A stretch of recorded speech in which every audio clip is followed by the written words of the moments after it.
about the first two major things that you look at in Ashtanga, which are the yamas and the niyamas. These are practices of the self.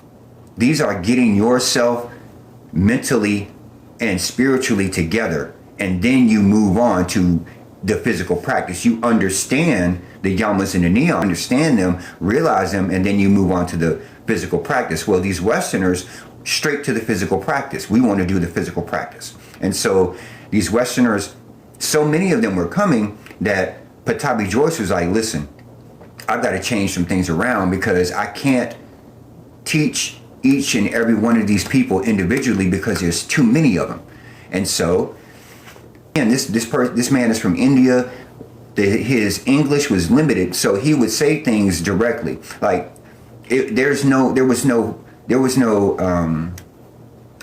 a lot of interpretation, a lot of instruction. It was just like basically, listen, no, don't do that. So he'd be in a class with a whole bunch of people, and he's teaching the class, and he would see a particular person try to do a pose that he could see that, you know what, if they try this pose, if they attempt to do this, they're going to hurt themselves. So he would say, no, don't do that. You need to do this first.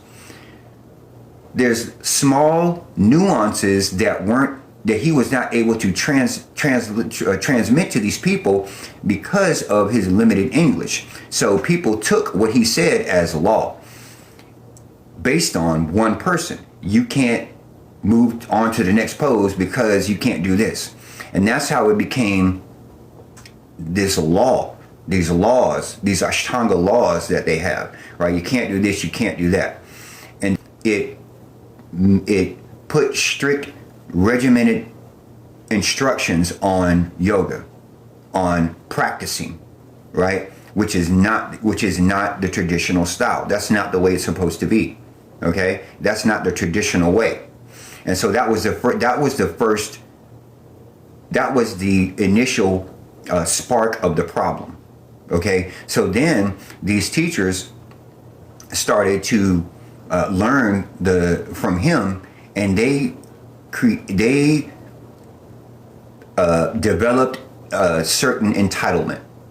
They're like, okay, I learned Ashtanga from Patabi Joyce, and I am the teacher, and you have to do what I say. And that's when things started really going crazy.